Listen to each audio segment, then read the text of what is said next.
Okay, so I had somebody ask me if I could do some good but inexpensive meals. So this is the first one that I came up with. We're going to need just three ingredients pretty much. We're going to need some white beans, some ground beef, and some potatoes. This is a recipe. We didn't have a lot of money growing up, y'all. And this is something that Mama would make all the time for us. And it looks kind of weird and it sounds kind of weird maybe to some people, but it's really, really good. And I know one place I put soup, one place I put stew. It kind of just depends on the amount of water you want to add to it. So to start off with, you're going to wash your beans, and you can use navy beans, pinto beans, whatever kind of just light bean that you want to use. So I like mine more of kind of a soup consistency. So mine, this is how I do mine. Okay. So the night before, I don't soak my beans or anything. I know a lot of people do, but this is just the way that I do this recipe. Put your beans in your crock pot after you wash them real good, because a lot of times beans will have dirt, clods or rocks and stuff like that in them. So add wash your beans, add them to your crock pot. Then add whatever the amount of water is that you want to use. I filled probably half the crock pot full. You don't want to do it too full, because you're going to add like all those potatoes and stuff. And while some of this is going to just cook down and soak into the beans, all of it is not. So, excuse me, I just add my beans to my crock pot, fill it about halfway up with water, and then I just add a bunch of seasonings to it. I add salt, pepper, garlic, and onion. Y'all know that's kind of my go-to. And I didn't think I had any onion, but I found this little half a bag of onions in the freezer, so I went ahead and chopped those. Look, y'all, I didn't chop them onions. Went ahead and dropped those over in the crock pot. Now you're just going to stir this around real good, and then I put the lid on it, put it on low, and I let it cook overnight. I started these probably about 10 o'clock at night. So you're just going to let them cook on low all night. All right, so the next morning when you get up, you're going to cut your potatoes up. Now, I didn't do this whole 5-pound bag of potatoes, y'all. I did probably half of this bag of potatoes. So you're just going to go ahead, and this also is preference.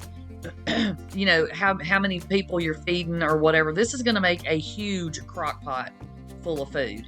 And like I said, somebody had asked me about doing some, low-cost meals or whatever. This entire meal costed less than $10 for all the ingredients that go into it. And it will feed a big family. But somebody like me, I ate on it for a couple of days. And I also put several containers of it in the freezer, because that way, if I decide I want it again, all I got to do is go in the freezer and get it out and heat it up. And I don't have to worry about going through all these steps, and cooking it all and, waiting a day and all that kind of stuff. So I make the best of what I have. I like to make things that I can freeze.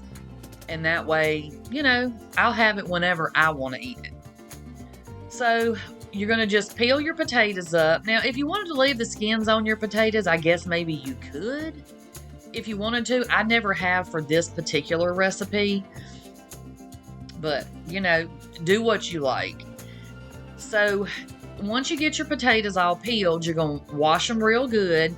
And then we're just going to, dice them up. And this is, dice them as big as you want them. It doesn't matter how big they are. They're going to cook, because you're going to let them cook all day long. But I don't like huge chunks of potatoes in this, particular soup / stew, whatever. So I just cut mine into, kind of reasonable size cubes. And y'all, I'm telling you, I know that this sounds weird. Like, I didn't even know what the name of it was, honestly. We've had this for years and years, had it a lot growing up. But I never knew really what we just called it, like the bean and potato and hamburger soup. So, but I did look it up to see if anybody else made this. And I did see that several people made variations of this. So then I didn't feel so crazy. So, all right. After you get your potatoes all, peeled, diced, all that kind of stuff, we're going to go ahead and add them to our pot. Now, you see these beans? I mean, you pretty much probably could eat them now. They are, they're tender. But you want to cook them down because, beans will start making kind of a thick, like a thick bean juice kind of thing. So it's going to thicken up this water that you have in your crock pot. So I just go ahead and add my potatoes over in there. Now, y'all make sure in the morning when you do this, taste your beans because, you have to add a lot of salt to these because it just takes a lot when you're cooking an entire pound of beans and then you added a ton of potatoes on top of it. So just make sure you season it up good. Okay, so next step, this is about 2 hours before we're ready to eat. I do the ground beef. Now, you may could do all of these steps at one time and just let it all cook together, but this is the way we always did it. This is the way Mama did it, so I'm sticking with, I'm sticking with the way Mama taught me how to do it, y'all. But you just go ahead, and I season up my ground beef too, and just with the same seasonings that I put, in my beans and potatoes. So you're going to get this all browned up, and then make sure you drain your grease off of it. And, ooh, sorry, y'all. I smoked y'all out. Look, I'm going to clean it up, though. Look, I got y'all. Look, there we go. So you can already kind of see where that bean juice has thickened up there in the middle. You'll really see it when I stir it here. So this is, it starts to, like I said, it starts to thicken up. And again, if you don't want this much juice, if you don't want yours like a soup, if you want it more of a stew kind of consistency.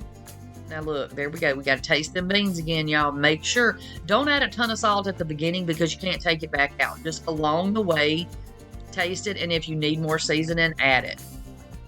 So we're going to dump our ground beef after we get it all drained up. We're going to dump that right into our pot and just stir that in with your beans and your potatoes. And like I said, I know this is kind of, which we always thought it was, normal, of course, but kind of weird too, because a lot of people that I talk to, like, they've never heard of it. And they're like, I have never eaten that. But if you like beans, you like potatoes, and you like ground beef, you're going to like this because you're just going to season it up to whatever seasonings that you like. Look, I was smart that time. I caught that steam for it fogged y'all out. But this is when it's time to eat. See how thick that bean juice is up in there? Y'all, this is so good. It's really, really good, on a cold winter day or just really any time of the year. And anytime that you're, maybe a little low in your grocery budget or something, it doesn't cost anything. Now, I had the expensive beans only because that's what they substituted because y'all know I'm a great value gal. But it's really, really inexpensive. And it is really, really delicious. The potatoes are just fall apart tender. You got your ground meat. So you got your whole meal right here in a bowl. And it didn't cost you hardly anything. So y'all make sure, if you're adventurous, give this a try and let me know how you like it.